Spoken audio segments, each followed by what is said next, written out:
আসসালামু আলাইকুম সবাইকে। আমাদের হচ্ছে কোর্স রসায়নের ক্লাসগুলো চলতেছে। আমাদের আজকে তারই ধারাবাহিকতা একাডেমিক আর একটা ক্লাস, সেটা হচ্ছে lipid, one of the most important একটা টপিক এই অধ্যায়ের। আসো আমরা সেখানে যাব, তার আগে একটু আমি জাস্ট শেয়ার করে নিই।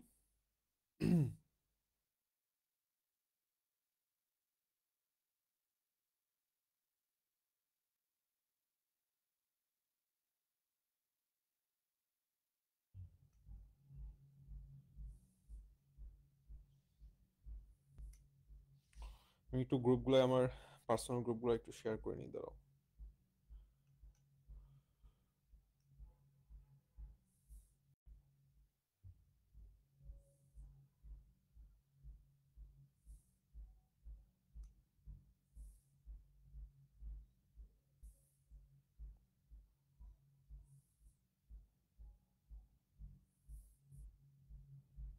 ওয়ালাইকুম আসসালাম তোরা।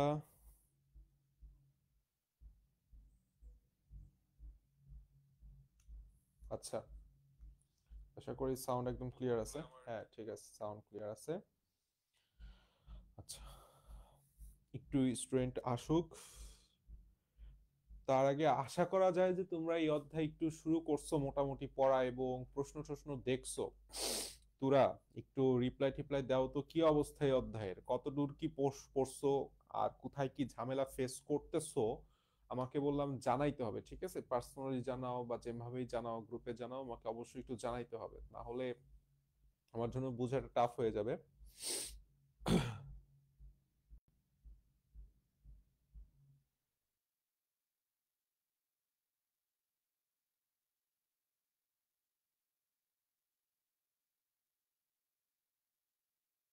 আচ্ছা আচ্ছা, আসো আস্তে আস্তে আমরা শুরু করি।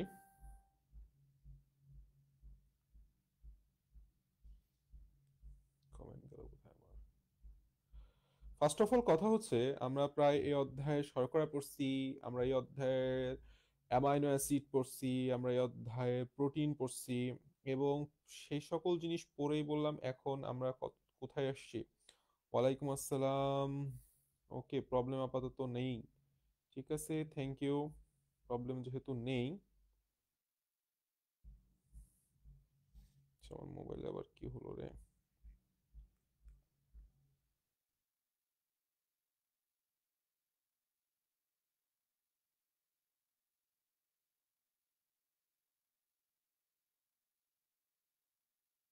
আচ্ছা আসো আস্তে আস্তে আমরা শুরু করি। সেটা হচ্ছে আমাদের আজকের পড়াশোনার টপিকটা হচ্ছে লিপিড নিয়ে। তো লিপিড নিয়ে এখান থেকে কিছু নির্দিষ্ট সিকিউ আছে, আমি সেটা দেখাই দিব যে কোথা থেকে। যদি লিপিড এর সিকিউটা আমি যদি বলি যে এখান থেকে কোথায় কোথায় সিকিউ আসবে, এক নাম্বার সিকিউ আসবে হচ্ছে লিপিড এর মানে কাজ। ঠিক আছে, লিপিডের কাজ। দুই নাম্বার যে সিকিউটা সেটা হচ্ছে কোলেস্টেরল। কোলেস্টেরলের কোলেস্টেরল এর কোলেস্টেরলের কাজসমূহ কেমন।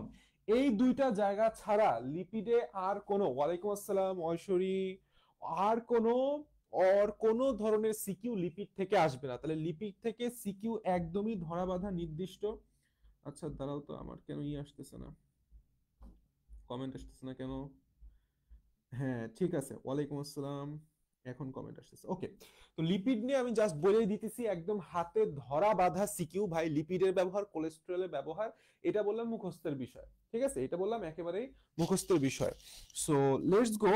আসো আস্তে আস্তে আমরা ভেতরে ঢুকি। একটু কথা ঘটনা হচ্ছে লিপিড জিনিসটা কি। লিপিডে একটু বই নিয়ে বসবা, অবশ্যই সামনে বই খুলে বসবা, তাতে সুবিধা হবে একদম। বই দেখানো হয়ে যাবে, পড়াও হয়ে যাবে, বই খাতা নিয়ে বসবা।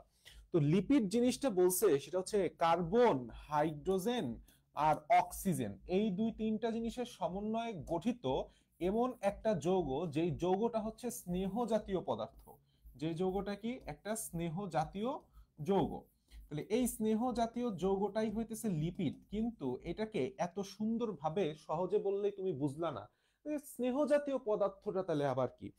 স্নেহ কাদেরকে বলে জানো? আমরা জানি একটা ফ্যাটি অ্যাসিড এই ফ্যাটি অ্যাসিডের সাথে যখন গ্লিসারল সারল। তাহলে ফ্যাটি অ্যাসিড একটা রাসায়নিক যৌগ, গ্লিসারল একটা রাসায়নিক যৌগ। এরা পরস্পরের মাধ্যমে একটা এস্টার বন্ড ক্রিয়েট করে। এস্টার বন্ড, বিভিন্ন টাইপের বন্ধনের মধ্যে এক টাইপের বন্ধন হচ্ছে এস্টার বন্ড। আমি দেখাবো এই এস্টার বন্ধন ক্রিয়েট করে যেই নতুন এস্টার জাতীয় যৌগ তৈরি করে, এস্টার যৌগ, যৌগ বানান অন্তস্থ যৌগ তৈরি করে, এই এস্টার যৌগটাই হইতেছে অ্যাকচুয়ালি আমার স্নেহ জাতীয় যৌগ তথা লিপিড। তাহলে লিপিড বলতে বোঝানো হইতেছে যে ফ্যাটি অ্যাসিড এর গ্লিসারল এস্টার, ফ্যাটি অ্যাসিডের গ্লিসারল এস্টার। তাহলে এখন এই ফ্যাটি অ্যাসিডের উপর ভিত্তি করে বিভিন্ন অণু পরমাণু রাসায়নিক যৌগের উপস্থিতি অনুপস্থিতির উপর ভিত্তি করে আমার লিপিডকে বিভিন্ন ভাগে ভাগ করা গেছে। তার আগে আমি যদি আরেকটু জিনিসটাকে একটু ক্ল্যারিফাই করব অবশ্যই। যেমন একটা গ্লিসারলের সংকেত যদি তুমি আঁকো, দেখবা গ্লিসারল হচ্ছে 3 কার্বন বিশিষ্ট একটা যৌগ, যেখানে অনেকগুলা প্রত্যেকটা কার্বনের সাথে একটা করে হাইড্রক্সিল গ্রুপ থাকে। একটা করে কি থাকে? Hydroxyl group. আমি পড়াইছিলাম এই OH গ্রুপটাকে বলা হয় হচ্ছে কি গ্রুপ? Hydroxyl group. তো বাকি যে দুইটা হাত কার্বনের ফাঁকা থাকে, আমরা জানি কার্বনের 4টা হাত, দুইটা হাতেই প্রত্যেকের হাতেই কি থাকে? হাইড্রোজেন সংযুক্ত থাকে। তাহলে এই যে যৌগটা আমি আঁকলাম এটা হচ্ছে একটা গ্লিসারল। এটা একটা কি যৌগ? গ্লিসারল যৌগ, একটা অ্যালকোহল টাইপের যৌগ। হাইড্রক্সিল ওল থাকলে এটাকে বলা হয় আমরা অল যৌগ বলি। রাসায়নিক আমরা যখন যখন তুমি আরেকটু বড় হবা, দ্বিতীয় পত্রে যখন জৈব রসায়ন শুরু করবে, এগুলি একদমই পানির মতো মনে হবে, ঠিক আছে? তখন এই চ্যাপ্টার একেবারেই পানির মতো মনে হবে। বিজয় দিবস উপলক্ষে ছুটি চাই সাম্য। বিজয় দিবস শেষ, কালকে বিজয় দিবস ছিল, আজকে বিজয় দিবস নাই। আচ্ছা আসো, এখন বলছি এটা হচ্ছে গ্লিসারল, কিন্তু গ্লিসারল হতে হলে তার সাথে একটা ফ্যাটি অ্যাসিড লাগবে। তো ফ্যাটি অ্যাসিড জিনিসটা কি? ফ্যাটি অ্যাসিড মানে হচ্ছে তার সাথে একটা অ্যাসিড থাকবে, সি ডাবল বন্ডে ও বন্ড ও এইচ। এর সাথে তোমার ধরো কার্বনের বাকিগুলো হাতের সাথে হাইড্রোজেন দিলাম, আর এই পাশে ধরো R1। আর বলতে আমরা কি বুঝাই? আর বলতে আমরা বুঝাই সেটা হচ্ছে মূলক, অ্যালকাইল অথবা অ্যারাইল মূলক। ধরলাম আমরা সেটাকে অ্যালকাইল মূলক। এই যে কথাগুলো শুনতে অড লাগে, অ্যালকাইল মূলক কি জিনিস, অ্যারাইল মূলক কি জিনিস, আমি তোমাকে একটা সুন্দর হিসাব দেখাই। যেরকম আমরা একটা যৌগ পড়ি, সেটা হচ্ছে সি, এর সাথে তুমি ধরো এই যৌগটাকে কি বলবা? তোমরা ছোটকালে পড়ে আসছো এই যৌগটা, তাই না? এই যৌগটার নাম হচ্ছে ইথেন। এই যৌগটার নাম কি? এই যৌগটার নাম হচ্ছে ইথেন, যার সংকেত হচ্ছে C2H6। তুমি যদি এই ইথেনের এই কার্বনের একটা হাত ফাঁকা করে দাও, একটা হাত ফাঁকা করে দাও, তখন কি তৈরি হয়ে যায় জানো? তখন সেই যৌগটা কি হয়? তখন সেই যৌগটা হয়ে যায় ইথাইল মূলক, ইথাইল মূলক, এবং তখন তার সংকেত হয়ে যায় C2H5। এরকম কার্বনের সংখ্যার উপর ভিত্তি করে, কার্বনের সংখ্যার উপর ভিত্তি করে এই যে CnH2n+1 এই জাতীয় মূলককে বলা হয় হচ্ছে অ্যালকাইল মূলক। কার্বনের সংখ্যা যদি 2 হয় ইথাইল, কার্বনের সংখ্যা 3 হলে কি হবে? 1 হলে মিথাইল, ইথাইল, এইভাবে আস্তে আস্তে আস্তে আস্তে সে বাড়তে থাকে, তাই না? তো এই যৌগটাই হইতেছে আমার আর বুঝাইতে পারছি? তো এখন তুমি একটা জিনিস খেয়াল করো, অনুরূপ ভাবে আমি আরেকটা যৌগ নিলাম, এটাকে কি লেখা যায়? আচ্ছা ভাঙিয়ে লিখি, OH ভাঙিয়ে লিখি, R3CH2 বন্ড C ডাবল বন্ডে O বন্ড OH। এরা হইতেছে এক একটা ফ্যাটি অ্যাসিড। এরা কি? অ্যাসিড। ফ্যাট গঠন, ফ্যাট বা স্নেহ পদার্থ গঠনে অংশগ্রহণকারী অ্যাসিড, যার কারণে নাম হচ্ছে ফ্যাটি অ্যাসিড। এই ফ্যাটি অ্যাসিডের আর গুলা হচ্ছে লম্বা চেইন থাকে। আরে এখানে যেরকম কার্বন সংখ্যা কি বলছি? 2টা, 1 নাম্বার 2 নাম্বার, কিন্তু এই সকল বেলায় আর এর কার্বন সংখ্যা অনেক হয়, অনেক মানে অনেক, যথেষ্ট লম্বা একটা শিকল পাওয়া যায় কার্বনের। তো এই ক্ষেত্রে তুমি একটা জিনিস খেয়াল করবা যে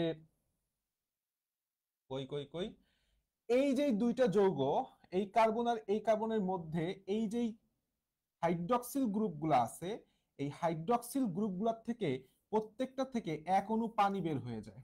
প্রত্যেকটা থেকে কি হয়? এক অণু পানি বের হয়ে যায়। তার আগে বলে রাখি, যা পড়াইতেছে এগুলি বেসিক কথা, এখান থেকে সিকিউ আসবে না। তাহলে এই যৌগ গঠনের মাধ্যমে মাঝখানে কি হয়? H2O, মাঝখানে একটা অক্সিজেন বন্ধনী সৃষ্টি হয়। কমেন্ট পড়ি, অক্সিজেন বন্ধনী সৃষ্টি হয়েছে কি হয় নাই আমি দেখাই দিব। তার আগে বলো অক্সিজেন বন্ধনী টুক পর্যন্ত বুঝতে পারছো? অক্সিজেন বন্ধনী সৃষ্টি হয়েছে কি হয় নাই? অক্সিজেন বন্ধনী সৃষ্টি হয়েছে কি হয় নাই? অবশ্যই হয়েছে, কারণ এখান থেকে যদি দুইটা হাইড্রোজেন আর একটা অক্সিজেন বের হয়ে যায়, মাঝখানে কি থাকে? একটা অক্সিজেন থাকে। তাহলে আসো সেই জিনিসটাই আঁকি, যে R one bond C H two bond C, double বন্ডে O, bond O, bond C, C এর সাথে উপরের দিকে আছে এইচ টু। এইভাবে আমি আগে হাইড্রোজেন দিয়ে নিলাম সি এইচ টু।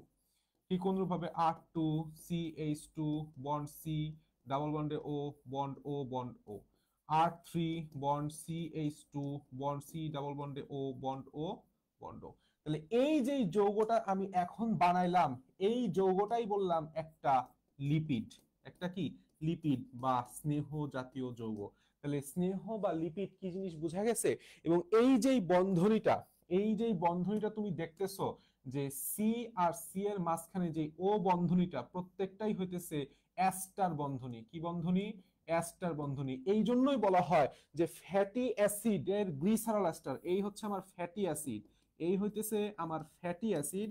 এই ফ্যাটি অ্যাসিডের কি গ্লিসারলের সাথে কি বন্ধন ঘটছে? অ্যাস্টার বন্ধন। এই জন্যই বলছে ফ্যাটি অ্যাসিডের, ফ্যাটি অ্যাসিড বা অ্যালকোহল ও ফ্যাটি অ্যাসিডের অ্যাস্টার, যেহেতু গ্লিসারল হচ্ছে একটা অ্যালকোহল। কেন অ্যালকোহল? কারণ এখানে হাইড্রক্সিল মূলক আছে। হাইড্রক্সিল মূলক যখন কার্বনের সাথে সরাসরি চেইনে যুক্ত থাকে তখন আমরা সেটাকে অ্যালকোহল বলি। তো এই ফ্যাটি অ্যাসিডের অ্যালকোহলিক এস্টার বা গ্লিসারল এস্টার হইতেছে আমার লিপিড জাতীয় পদার্থ। আর কি টাইপের হবে সেই অনুযায়ী আমরা বিভিন্ন টাইপের লিপিড পাই। কথা কি বোঝা গেছে? একটু কমেন্ট করো, ওকে মোকে লেখো। কথা কি বোঝা গেছে? আশা করি বুঝতে পারছো। সো এখন আসো আমাদের কি কি লাগবে এখান থেকে। আসো আমাদের প্রথম যে জিনিসটা লাগবে সেটা হচ্ছে, এইখানে কিছু গুরুত্বপূর্ণ কথা বলছে, এটা আমরা পরবর্তীতেও পড়ব, যে সাধারণত চর্বি জাতীয় পদার্থগুলা যদি 20 ডিগ্রি সেলসিয়াস তাপমাত্রায় কঠিন বা অর্ধকঠিন অবস্থায় থাকে তখন সেটাকে আমরা বলি চর্বি। আর যখন 20 ডিগ্রি সেলসিয়াস তাপমাত্রায় সে তরল পদার্থ থাকে তখন সেটাকে বলি আমরা তেল। কথা বোঝা গেছে? এইখানে সেই কথাটাই বলছে, আমরা পরে এটা নিয়ে আরো বিস্তারিত আলোচনা করব। আসো আমাদের এখন পড়াশোনার টপিকটা হচ্ছে লিপিড এর বৈশিষ্ট্য। কি বলছি? লিপিড এর বৈশিষ্ট্য। তো লিপিডের বৈশিষ্ট্য পড়ার সময় আমাদের একটা জিনিস মাথায় রাখতে হবে, এইখান থেকে বললাম তোমার কোনো সিকিউ আসবে না, এইটা হইতেছে তোমার এমসিকিউ এর জন্য লাগবে। এমসিকিউ। আর একটা হচ্ছে তোমার উদ্দীপক থেকে অ্যান্সারটা বের করে নিয়ে আসতে লাগবে, কারণ উদ্দীপকে এরকম বৈশিষ্ট্য দিয়ে দিবে। তো স্বাভাবিকভাবেই তুমি বলতেছো যে লিপিড বর্ণহীন, গন্ধহীন, স্বাদহীন, অর্থাৎ লিপিডের কোনো বর্ণ নাই, কোনো গন্ধ নাই, তার মানে লিপিডের কোনো স্বাদও নাই। আচ্ছা, এবং আরেকটা গুরুত্বপূর্ণ, লিপিড পানিতে অদ্রবণীয়। এটা আমরা সবাই জানি যে পানিতে যদি তুমি তেল ঢালো তেলটা ভেসে থাকে, তার মানে লিপিড পানিতে কি? অবশ্যই অদ্রবণীয়। শুধু তাই না, সে পানির চাইতে বললাম হালকা হওয়ার কারণেই বললাম সে ভেসে থাকে। আচ্ছা, তাহলে পানিতে যদি অদ্রবণীয় হয় তাহলে একটা জিনিস পড়বা একটু তোমরা আর একটু পরে। আচ্ছা ঠিক আছে, ফ্যাট লেয়ার আর একটু পড়বা, সেটা হচ্ছে লাইক, মানে কি বলবো, নির্দিষ্ট দ্রাবক নির্দিষ্ট দ্রব্য তার সমজাতীয় দ্রাবকে দ্রবীভূত হয়। যেহেতু এটা একটা জৈব যৌগ, লিপিড ইজ সামথিং লাইক জৈব যৌগ, এটা জৈব দ্রাবকে দ্রবীভূত হয়। তাই পানি জৈব দ্রাবক নয়, বরঞ্চ ether, alcohol, benzene, chloroform, acetone, petroleum, যাবতীয় যত জৈব দ্রাবক আছে, কি আছে? জৈব দ্রাবক আছে, সকল জৈব দ্রাবকেই সে দ্রবণীয় বা দ্রবীভূত হয়। তাহলে 1 2 3 শেষ। 4 নাম্বার, এরা ফ্যাটি অ্যাসিডের এস্টার হিসেবে বিরাজ করে। এটা কেবলই বুঝাই দিলাম হোয়াট ইজ এস্টার। এবং এরা আমি বলতেছি পানির চাইতে হালকা, এই জন্য পানিতে ভাসে। জাস্ট কমন সেন্স খাটাও, পানির সাথে, পানির উপরে তুমি তেল ফেলে দিলা, তেলটা উপরে ভেসে থাকবে। তাহলে কারণ কি? সে পানির চাইতে হালকা। হাইড্রোলাইসিস, হাইড্রোলাইসিস মানে হচ্ছে পানি দ্বারা ভাঙন। তাহলে আমি যদি একটা লিপিড কিসের সাথে পাইছিলাম? একটা পাইছিলাম হচ্ছে ফ্যাটি অ্যাসিড আর গ্লিসারলের সাথে। তাহলে তুমি যদি আবার লিপিডটাকে ভাঙো, পানি দ্বারা ভাঙো, হাইড্রোলাইসিস করো, তাহলেও তো তুমি ওই দুইটা জিনিসই পাবা। সেটাই বলছে। দেখো হাইড্রোলাইসিস ফ্যাটি অ্যাসিড এবং গ্লিসারল, ফ্যাটি অ্যাসিড এবং গ্লিসারলে পরিণত হয়। লিপিডের আণবিক ওজন বৃদ্ধির সাথে সাথে গলনাঙ্ক বৃদ্ধি হয়। সবকিছুই লিপিডের আণবিক ওজন মানে কি, সে আস্তে আস্তে আস্তে তার কার্বন সংখ্যা বৃদ্ধি পাচ্ছে, আর কার্বন সংখ্যা বৃদ্ধি পেলে তার কি বন্ধন বাড়বে, তাহলে বন্ধন বাড়লে তার গলনাঙ্ক, ওই বন্ধন ভাঙতেও শক্তি বেশি প্রয়োজন হবে, তার মানে তার গলনাঙ্ক বাড়বে, সিম্পল হিসাব। এরপরে লাস্টের যে পার্টটা, লাস্টের যেই 8 9 10 এইটাকে গোল করো, এই তিনটা very very very much important for MCQ.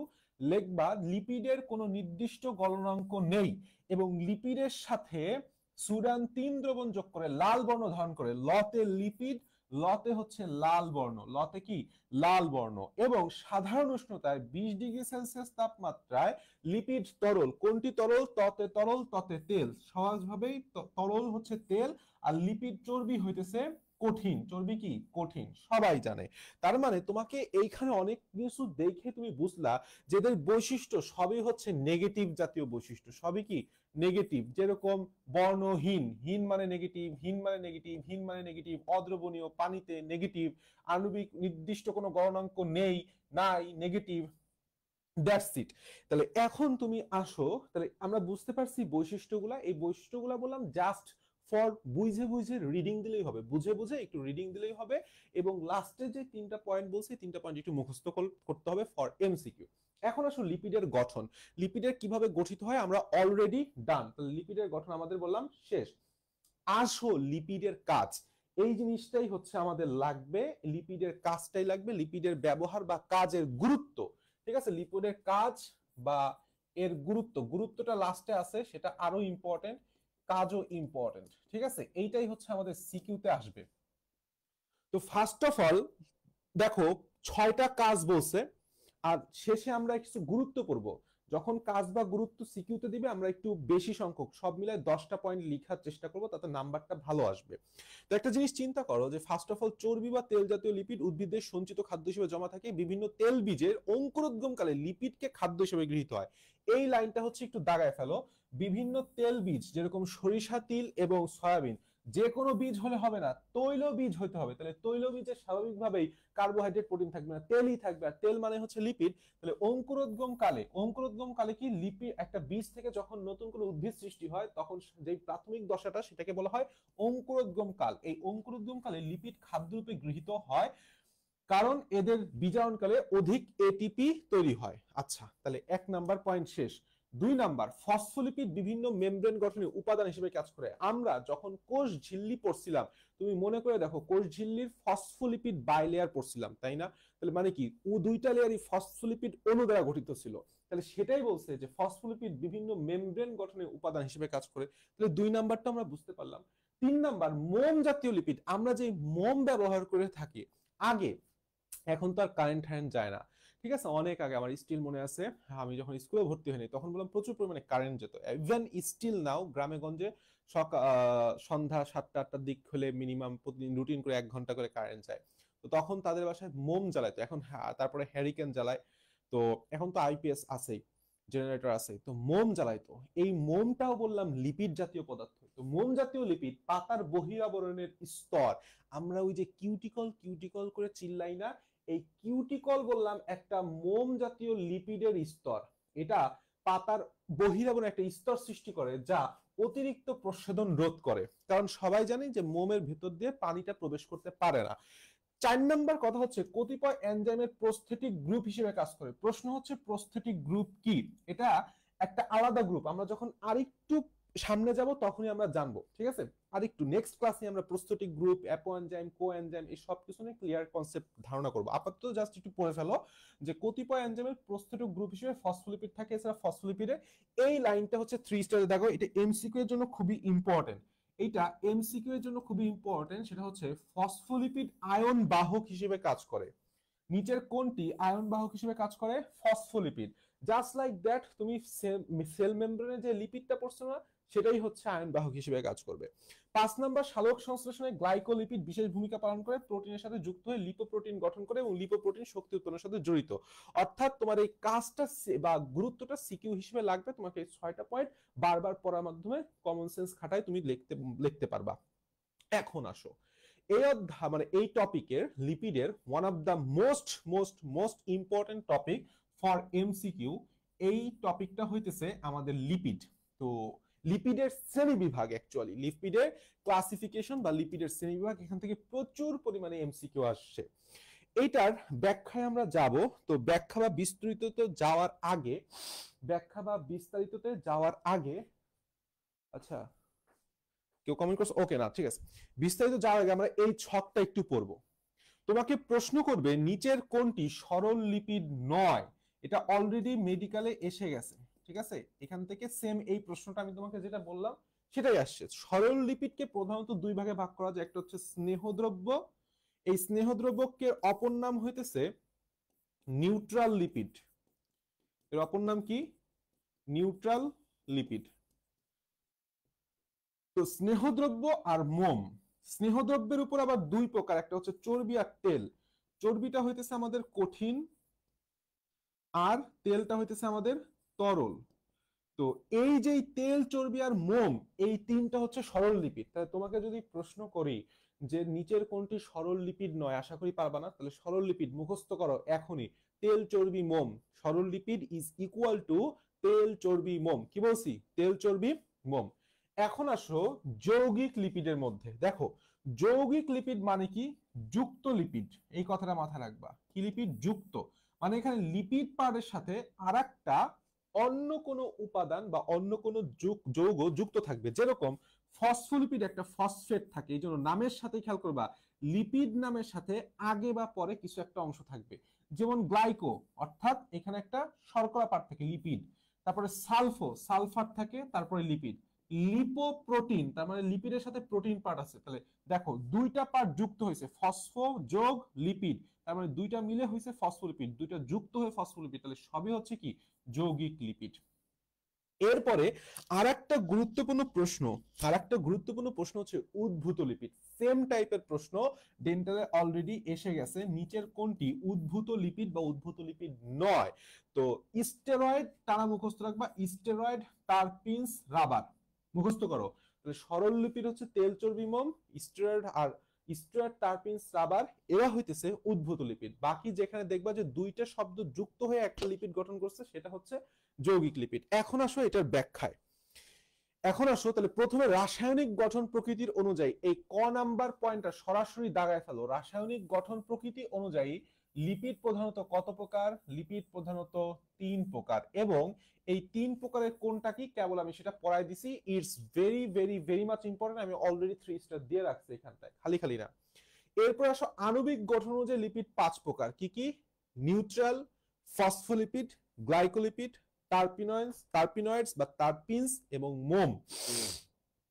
এই 5টা নাম তোমাকে মনে রাখতে হবে যে নিচের কোনটি আণবিক গঠন অনুযায়ী লিপিডের প্রকারভেদ নয়। এটা প্রশ্ন শুনতে একটা গাঞ্জাখুরি প্রশ্ন লাগে, বাট ইটস ট্রু দ্যাট এটা আসছে অলরেডি পরীক্ষায়। সো এই 5টা নাম এটা আণবিক গঠন অনুযায়ী লিপিডের মধ্যে পড়ে। এখন আসো সরল লিপিডের যে বর্ণনা। আমি বলছি সরল লিপিডকে 2 প্রকার ভাগ করা গেছে, একটা হচ্ছে স্নেহদ্রব্য আর মোম। তো স্নেহদ্রব্য যেটা, সেই স্নেহদ্রব্যকে বলা হয় হচ্ছে নিউট্রাল লিপিড। কেন? কারণ তুমি যদি স্নেহদ্রব্যকে ভাঙো, একটা দুর্বল অ্যাসিড এবং দুর্বল ক্ষার দ্রবণ বিশ্লেষিত হয়। তার মানে কি একই সাথে অ্যাসিড ও ক্ষার মিলিত হয়ে কি গঠন করবে? নিউট্রাল একটা যৌগ গঠন করবে। এই জন্যই সেটা বলছে এটা একটা নিউট্রাল লিপিড। এবং এই নিউট্রাল লিপিডকে অপর নাম হইতেছে অ্যাকচুয়ালি ট্রাইগ্লিসারাইড। ঠিক আছে? তার মানে স্নেহ দ্রব্য অথবা নিউট্রাল লিপিড অথবা ট্রাইগ্লিসারাইড একই কথা। এটা 2 প্রকার, একটা হচ্ছে চর্বি এবং তেল। তাহলে চর্বি কি জিনিস আর তেল কি জিনিস দেখো, এইখানে একটা ছক দিছে, এই ছকটাকে 3 স্টার মারো। এই ছকটাকে 3 স্টার মারো। Very very very much important ছকটা, ভেরি মাচ ইম্পর্টেন্ট ছকটা, ভেরি মাচ ইম্পর্টেন্ট ফর। এটা গতেও আসছে, কখনো কখনো গতে আসছে, কখনো কখনো খতে আসছে, আবার কখনো কখনো এখান থেকে এমসিকিউ আসছে। দেখো, চর্বি মানে কি? সেটা কঠিন। কারণ কি? সেটা সম্পৃক্ত হয়ে গেছে, এটা মাথায় রাখবা। চর্বি মানে কঠিন, তাই না? তার মানে কি? সে সম্পৃক্ত হয়ে গেছে। সম্পৃক্ত মানে কি? পরিপূর্ণ হয়ে যাওয়া, ঠিক আছে? ধরো 1 লিটার বোতলের মধ্যে তুমি পানি ঢালতেইছো, তার মধ্যে যতক্ষণ পর্যন্ত ফাঁকা জায়গা আছে ততক্ষণ পর্যন্ত সে হচ্ছে অসম্পৃক্ত।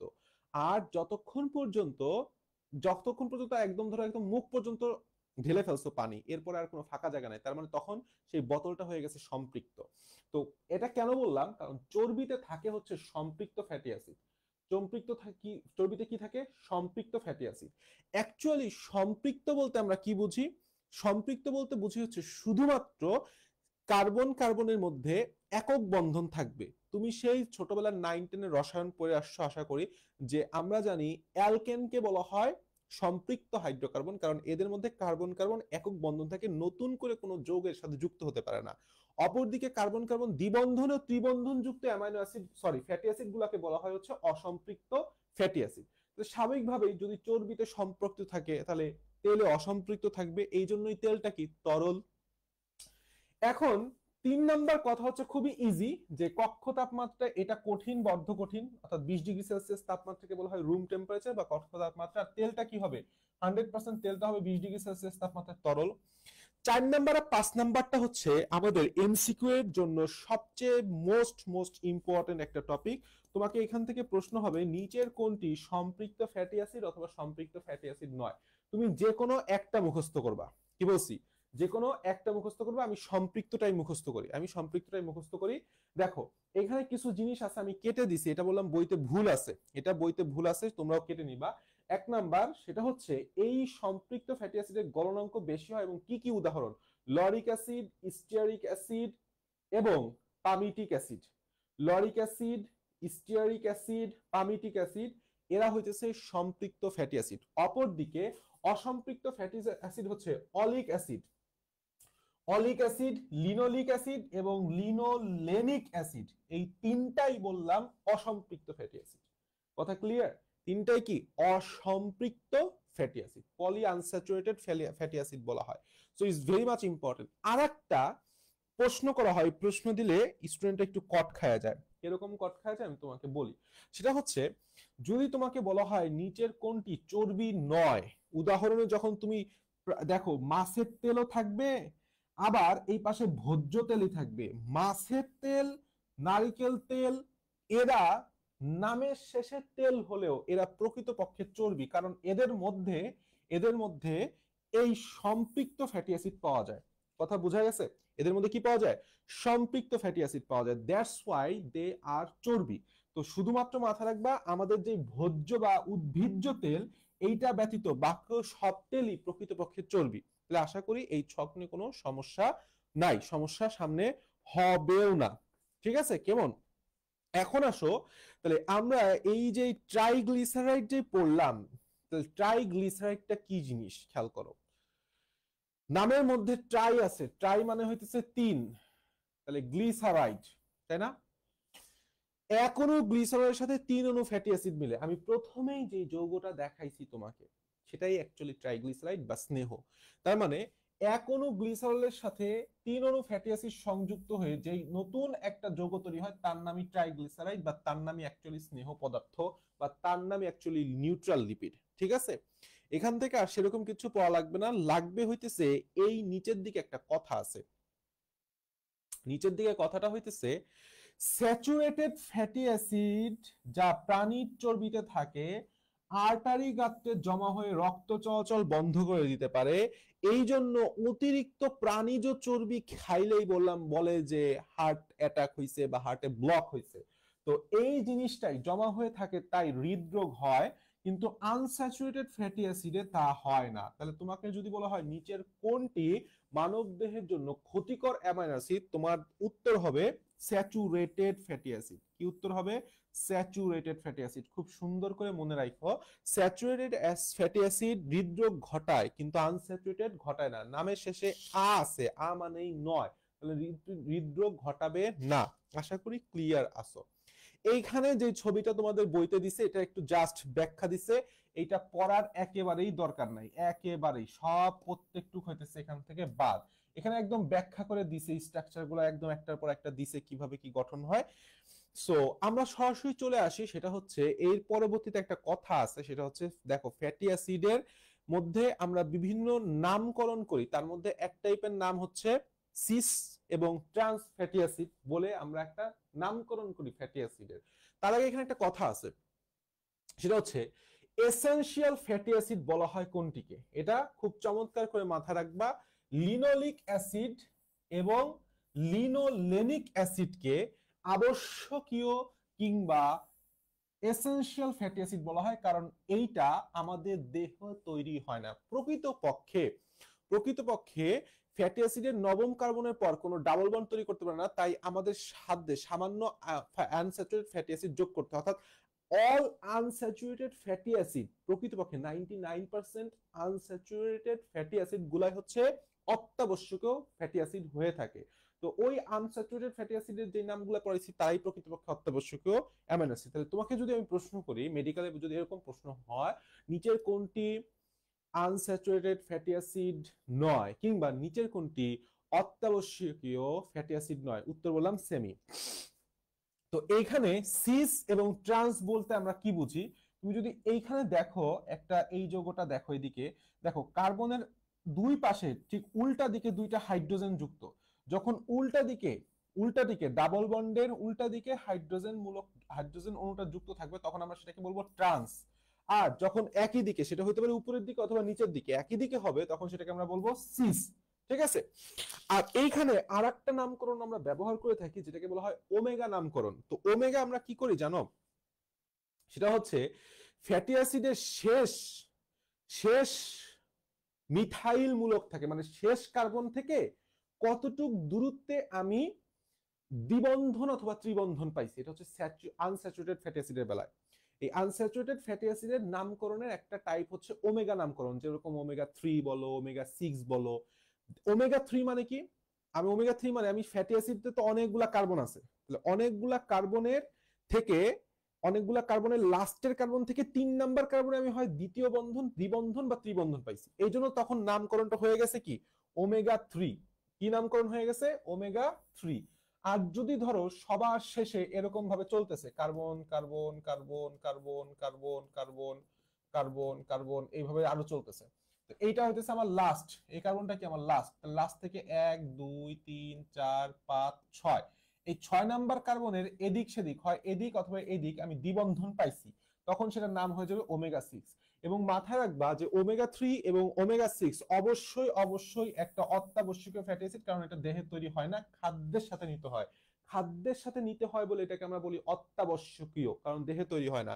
এবং আরেকটা গুরুত্বপূর্ণ কথা, সেটা হচ্ছে ব্রেইন ও চোখের গঠনে অধিক প্রয়োজন হয় এই ওমেগা 3 ওমেগা 6 অ্যামাইনো অ্যাসিড গুলা। ঠিক আছে? It's very very very much important. এইখানে আরেকটা কথা আছে যে সিস ফ্যাটি অ্যাসিড, যেমন অলিভ অয়েল দেহের জন্য উপকারী, এই জন্য অলিভ অয়েল দিয়ে অনেকে বললাম রান্না করে খায় যাদের একটু টাকা পয়সা বেশি। আর ট্রান্স ফ্যাটি অ্যাসিড দেহের জন্য অপকারী। সবসময় মনে রাখবা, ট্রান্সজেন্ডার মেন্ডার সবকিছুই কি? অপকারী। তাহলে সিস হচ্ছে ভালো, আদর যত্ন সোহাগ করো, সমস্যা নাই, বা ট্রান্স মানে হচ্ছে হেড করো। আচ্ছা, নিচের দিকে যে মোম বলে কথা আছে, এখান থেকে সেরকম কিচ্ছু লাগবে না, জাস্ট মোমের তুমি জাস্ট মনে রাখবা যে মোমের অণুতে কয়টা কার্বন থাকে? 24 থেকে 36টা। 3 8 24, 3 9 36, নাকি ভুল হয়েছে না? 3 9 27। আচ্ছা যাই হোক, 4 9 36। আসো, আচ্ছা আসো, যাই হোক, প্যারা নাই।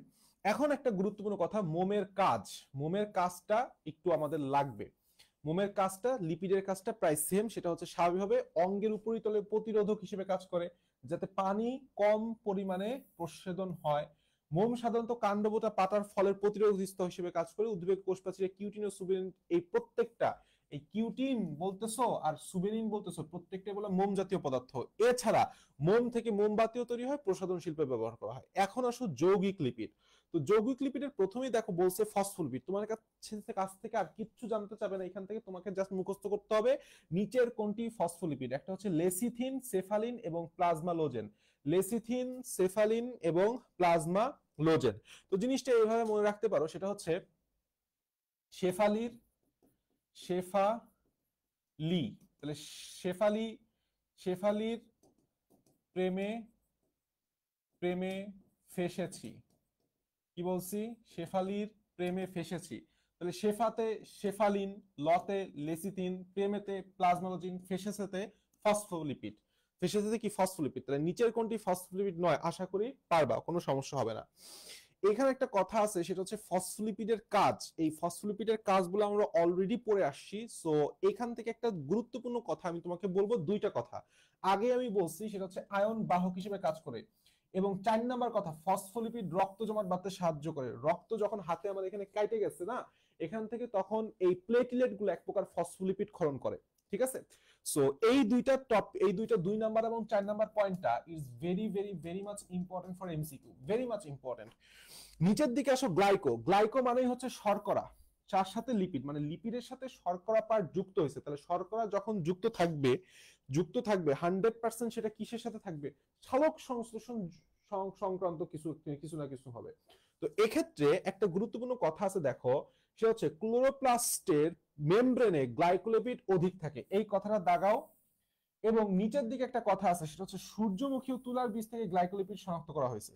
এই জিনিসটা একদম খুবই খুবই খুবই খুবই ইম্পর্টেন্ট, যে গ্লাইকোলিপিড শনাক্ত করা হয়েছে কোথা থেকে। মাথা রাখবা, গ্লাইকোলিপিড শনাক্ত করা হয়েছে হচ্ছে সেতু থেকে। কোথা থেকে? সেতু। দন্তর সাথে সূর্যমুখী, ততে হচ্ছে তুলা, ততে কি? তুলা। আচ্ছা, এরপরে আসো, সেটা হচ্ছে তার মানে কাজের মধ্যে আমি বারবার বলতেছি সালোক সংশ্লেষণ। সালোক সংশ্লেষণ মানে হচ্ছে ফটোসিনথেসিস। তাহলে ফটোসিনথেসিস বা ফটোসিনথেটিক কথাটা থাকলে আমরা কি দাগাবো? গ্লাইকোলিপিড। এরপরে আসো, সেটা হচ্ছে সালফোলিপিড। সালফোলিপিড সংক্রান্ত তোমাকে যে জিনিসটা দাগাইতে হবে, সেটা হচ্ছে ক্লোরোপ্লাস্টে এর উপস্থিতি সীমাবদ্ধ। তাহলে ক্লোরোপ্লাস্টে থাকে বেশি কোনটা? গ্লাইকোলিপিড। আর সীমাবদ্ধ বললে sulfolipid. Lipoprotein one of the most important একটা প্রোটিন, কারণ লিপোপ্রোটিন হচ্ছে লিপিড এবং প্রোটিনের সমন্বয়ে গঠিত হয়। তো এইখানে এর পরবর্তীতে আমরা বিভিন্ন জিনিস জানবো যেখানে লিপোপ্রোটিন জড়িত, আমরা পরবর্তীতে জানবো। তারপরে দেখো একটা ছক দিছে, এই ছকটা এমসিকিউ এর জন্য very very very much important. এই ছকটা এমসিকিউ এর জন্য কি খুবই গুরুত্বপূর্ণ, খুবই গুরুত্বপূর্ণ। তো কি বলবে? লিপিড প্রোফাইল কি জিনিস? লিপিড প্রোফাইল কি? আমরা এই লিপিড প্রোফাইলটা প্রচুর পরিমাণে করাই। সেটা হচ্ছে মানুষের রক্তে 4 ধরনের লিপিড মেইনলি পাওয়া যায়, যেটা দেখে আমরা অ্যাসেসমেন্ট করি যে তার রক্তের অবস্থাটা কি, রক্তের কি লিপিডের পরিমাণ বেড়ে গেছে নাকি কমে গেছে। সেই 4 ধরনের লিপিডের মধ্যে একটা হচ্ছে টোটাল কোলেস্টেরল, 2 নম্বরটা হচ্ছে এইচডিএল হাই ডেনসিটি লিপোপ্রোটিন, 3 নম্বরটা হচ্ছে এলডিএল লো ডেনসিটি লিপোপ্রোটিন, আর লাস্টে হচ্ছে ট্রাইগ্লিসারাইড বা নিউট্রাল লিপিড। এই চারটা হচ্ছে রক্তে অবস্থিত লিপিডের বিভিন্ন টাইপস। এটা আমরা মাপি। তোমাকে জিজ্ঞেস করবে, সেটা হচ্ছে এর যে আদর্শ মান, অর্থাৎ এইটার আদর্শ মান এইটা, এইটুক, এই বাকিটুক পড়ার দরকার নাই, একেবারেই পড়ার দরকার নাই। তাহলে তোমাকে প্রথমে দেখতে হলে, প্রথমে বলবে লিপিড প্রোফাইল বলতে কি বুঝো। এটা একটা ক্ষয়ের প্রশ্ন। এটা একটা কিসের প্রশ্ন? ক্ষয়ের প্রশ্ন। রক্তে কোলেস্টেরল ও চর্বির মাত্রা দেখতে আমরা যে পরীক্ষাটি করে থাকি তার নামই লিপিড প্রোফাইল। লিপিড পরীক্ষায় আমরা কি কি দেখি? দেখো, 1 number total cholesterol, HDL, LDL, triglyceride. তো it's very very very very much important, এই নাম শিরোনামগুলো মনে রাখতে হবে। এবং টোটাল কোলেস্টেরল কত? 200 মিলিগ্রাম পার ডেসিলিটার, একক সহ পড়বা। 200 মিলিলিটার পার ডেসিগ্রামের নিচে। এইচডিএল 40 মিলিগ্রামের উপরে, এলডিএল 100 মিলিগ্রাম পার ডেসিলিটার নিচে, ট্রাইগ্লিসারাইড 150 এর নিচে। এই মানগুলা লাগবে। তো একটা সুন্দর করে খেয়াল করবা, দেখো শুধুমাত্র এইচডিএল মানে কি? High density. হাই মানেই বেশি। একমাত্র এইচডিএল এই এখানে গ্রেটার দ্যান চিহ্ন আছে, বাকি সবগুলাই লেস দ্যান চিহ্ন। সো চিহ্ন সহ পড়বা। এটা এমসিকিউ এর জন্য খুবই খুবই খুবই খুবই ইম্পর্টেন্ট। এটা এমসিকিউ এর জন্য খুবই খুবই খুবই খুবই ইম্পর্টেন্ট। আচ্ছা, একটু দাঁড়াও, ওয়েট।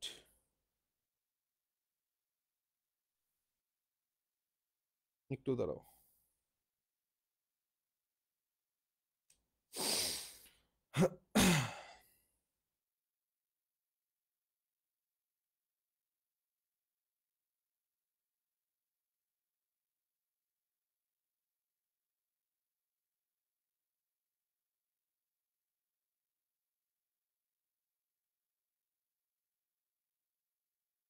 আচ্ছা, আসো। সেটা হচ্ছে ফার্স্ট অফ অল এখানে এর পরবর্তীতে কি কথা বলা হয়েছে সেটার দিক তো আমরা একটু তাকাই। এর পরবর্তীতে বলা হয়েছে সেটা হচ্ছে উদ্ভূত বা উৎপাদিত লিপিড। এইটা আবার কি জিনিস, বা ইংলিশে যেটাকে তুমি বলবা সেটা হচ্ছে ডিরাইভড লিপিড। দেখো, আমি বললাম আগেই তোমাকে সিকিউ বলে দিছি যা পড়াইতেছি এতক্ষণ সবই হইতেছে এমসিকিউ এর পড়াশোনা। এই অধ্যায়টা সিকিউ খুবই কম, এমসিকিউ সবচেয়ে বেশি। ঠিক আছে, সিকিউ বলে দেওয়া যায় যে এই যে এখান থেকে সিকিউ আসবে, 100% না, 1000% শিওর দিতে বলতে পারতেছি। লিপিড থেকে ওই দুইটা সিকিউই আসবে ঘুরায় ফেরা, এর বাইরে কোনো সিকিউ আসবে না। কিন্তু এই জায়গাগুলো বললাম কেন লাগবে জানো, কারণ তোমার যখন বোর্ডে যাবা কিংবা পরবর্তীতে অ্যাডমিশন দিবা, এই জায়গাগুলো খুবই ভাইটাল রোল প্লে করবে। তো এখন আসো, সেটা হচ্ছে উদ্ভূত বা উৎপাদিত লিপিড বা ডিরাইভ লিপিড বলতে কি বুঝো। তুমি যদি একটা বড় লিপিডকে ভেঙে ফেলো, তখন তুমি কিছু ছোট ছোট লিপিড পাবা। কি বলছি? কিছু ছোট ছোট লিপিড পাবা, এটাকে বলা হয় উদ্ভূত বা উৎপাদিত বা ডিরাইভ লিপিড। কি বলছি? একটা বড় লিপিডকে ভেঙে তুমি যখন ক্ষুদ্র ক্ষুদ্র লিপিড পাবা, তখন সেই ছোট ছোট লিপিড গুলাকে বলা হবে ডিরাইভড লিপিড। কি বলা হবে? Derived lipid. তার মধ্যে এই ডিরাইভড লিপিডের অপর নামই হইতেছে অ্যাকচুয়ালি টার্পিনয়েডস, যার অপর নাম কি? টার্পিনয়েডস। তো এখানে একটা কথা আছে, এই উদ্ভূত লিপিড কতটুকু ছোট হইতে হবে? মিনিমাম এতটুকু ছোট যার মধ্যে অন্তত একটা আইসোপ্রিন একক পাওয়া যাবে। আইসোপ্রিন এককের সংকেতটা লাগবে C5H8। যেসব যৌগ আইসোপ্রিন একক পলিমার দ্বারা গঠিত তাদেরকেই বলা হয় টার্পিনয়েড বা উদ্ভূত লিপিড বা উৎপাদিত লিপিড বা ডিরাইভড লিপিড। প্রশ্ন হচ্ছে নিচের কোনটি উদ্ভূত লিপিড? আমি একটু আগেই শক থেকে পড়াই দিছি, স্টেরয়েড, টারপিনস এবং রাবার। চলে আসো স্টেরয়েডের বেলায়। স্টেরয়েডের উদাহরণগুলো খুবই খুবই চমৎকার। দেখো, সবের নামের শেষে ইস্টে কটা থাকবে, যেরকম কোলেস্টেরল, তারপর স্টিগমা স্টেরল, তারপরে আছে কি আর্গেস্টেরল, স্টেরল, বিটা স্টেরল, এই যে স্টেরল কথাটা আছে, এবং লাস্ট আছে ডিজিটালিন। এখন এইখান থেকে এই যে পয়েন্টটা, এই যে নিচের যে প্যারাটা দেখতেছো না, এই প্যারাটা হচ্ছে এমসিকিউ এর মানে স্বর্ণখনি বলা যায়। এখান থেকে প্রতি বছরই ঘুরাই ফেরাই প্রশ্ন করে। কি আছে? দাগায় ফেলো, হৃৎপিণ্ডের চিকিৎসায় ব্যবহৃত হয় ডিজিটালিন। হৃৎপিণ্ডের চিকিৎসা একটা ডিজিটাল প্রসেস, কিভাবে মনে রাখবা? ডিজিটাল প্রসেস, তাহলে ডিজিটালিন। নিউরোস্পোরা ইস্টে কি পাওয়া যায়? আর্গোস্টেরল পাওয়া যায়। নিউরোস্পোরা ও ইস্টে কি পাওয়া যায়? আর্গোস্টেরল পাওয়া যায়। আর আলু চুপড়ি আলুতে পাওয়া যায় কোলেস্টেরল। তার মানে বেশি পরিমাণে আলু খাওয়া বললাম ভালো না। ঠিক আছে, আর একটা আসছো এখন দেখো, সেটা হচ্ছে কোলেস্টেরল। তো কোলেস্টেরলের কি লাগবে? আমাদের কোলেস্টেরলের সবকিছু লাগবে সিকিউ এর জন্য। সিকিউ এখানে এখন এতক্ষণ পরে আমরা সিকিউ পাইলাম। কোলেস্টেরল হলো সকল প্রাণীতে চর্বিত থাকা একটা সাধারণ স্টেরল বা প্লাজমার প্রয়োজনীয় উপাদান, পিত্তের প্রধান উপাদান। এইখানে 3 স্টার মারো, এটা সরাসরি এমসিকিউতে আসবে। পিত্তের প্রধান উপাদান এবং ভিটামিন ডি এর পূর্বসূচক কোনটি? কোলেস্টেরল।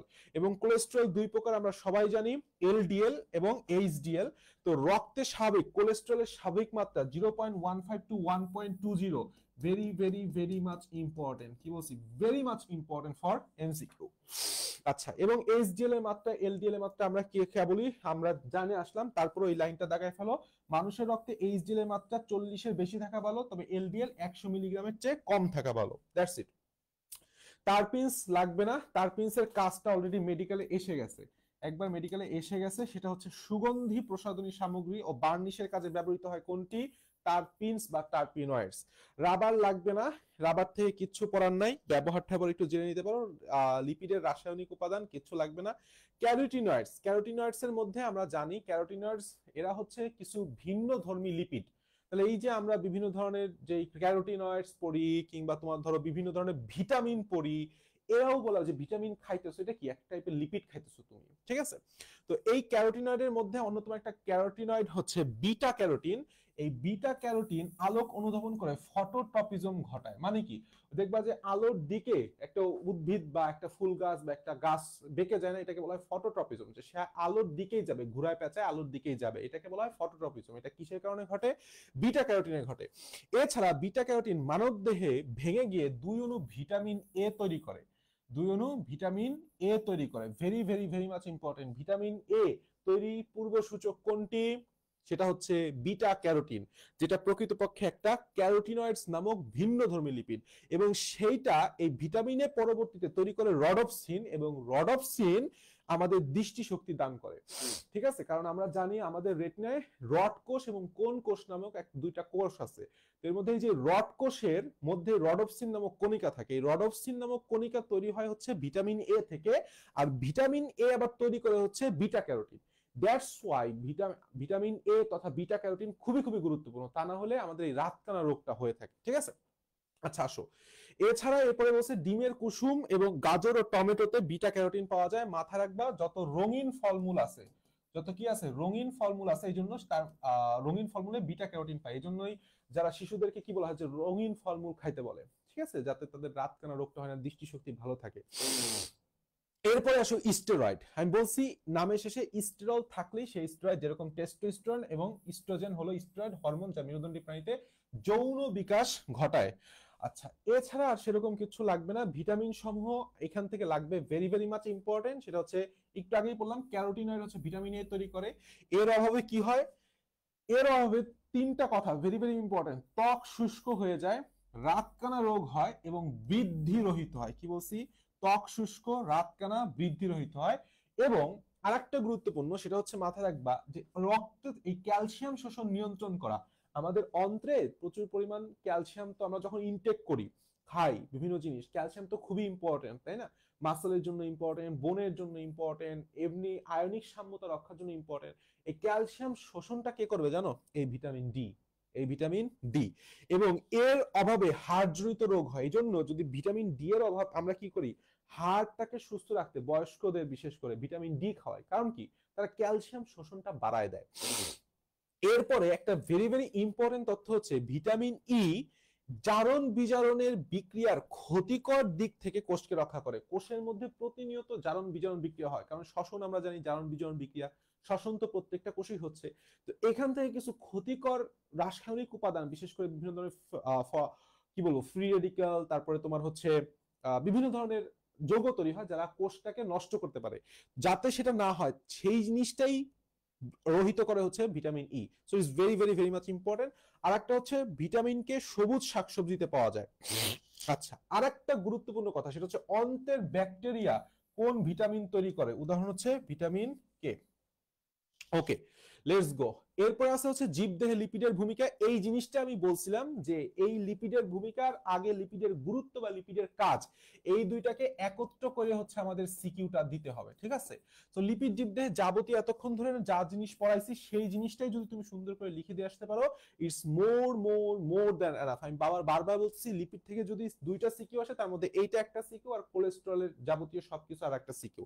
এরপর আসো নিচের দিকে, প্রধান প্রধান লিপিডের গঠন ও কাজ। এখানে যে ছকটা দিছে, ছকটা সুন্দর করে একটু বুঝে রিডিং দিবা। তার মধ্যে একটা গুরুত্বপূর্ণ এমসিকিউ আছে, সেটা হচ্ছে হরমোন সিগন্যালিং, হরমোনাল সিগন্যালিংয়ের ক্ষেত্রে কোন প্রকার লিপিড দেয়? স্টেরয়েড। এবং উদাহরণ কি, নিচের কোনটি হরমোনাল সিগন্যালিং এর জন্য দায়ী? উদাহরণ হচ্ছে কোলেস্টেরল এবং টেস্টোস্টেরন। অর্থাৎ সকল প্রকার স্টেরয়েডই হরমোনাল সিগন্যালিং প্রদান করে। ঠিক আছে, দ্যাটস ইট ফর টুডে। আমরা ইনশাআল্লাহ নেক্সট ক্লাসে এনজাইম পড়বো। এনজাইমের গুরুত্বপূর্ণ এবং এই অধ্যায়ের সবচেয়ে গুরুত্বপূর্ণ টপিক হচ্ছে এনজাইম। থ্যাংক ইউ, দেখা হচ্ছে নেক্সট ক্লাসে। Best of luck.